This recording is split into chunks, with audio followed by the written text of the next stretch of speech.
Hello again, I'm Rodney Reynolds and welcome to another unboxing video. Today I'm looking at the SilverStone Fortress FT02 case. This is unquestionably a very large box.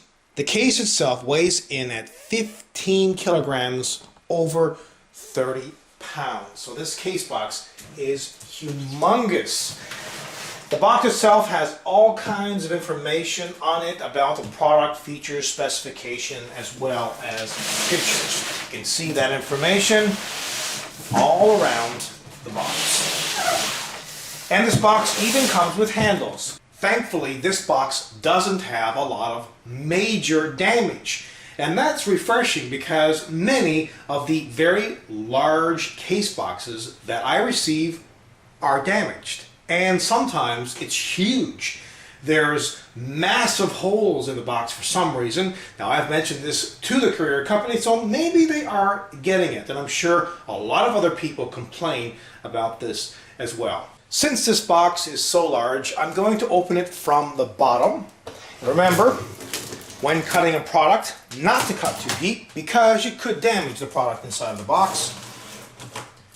And by the way, this is, well, it's hanging in there, but it's still a little bit damaged here on the bottom, you can see, but it's not too bad. Now what I will do is just tip this box the other way and slide it off. And this is really the easiest way to do this with a huge case like this. So now I'll just slip it off, and that's very, very easy to do. Pretty typical packaging material, styrofoam on each side, and the case itself is in a plastic bag.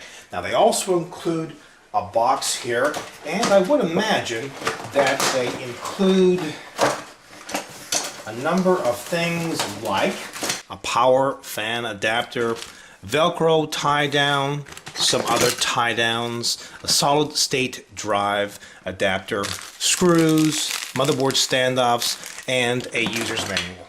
Okay, let's remove this plastic bag and have a look at the case.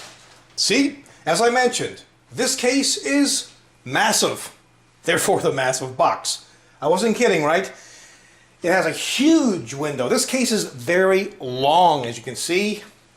They have plastic here on the window to protect it.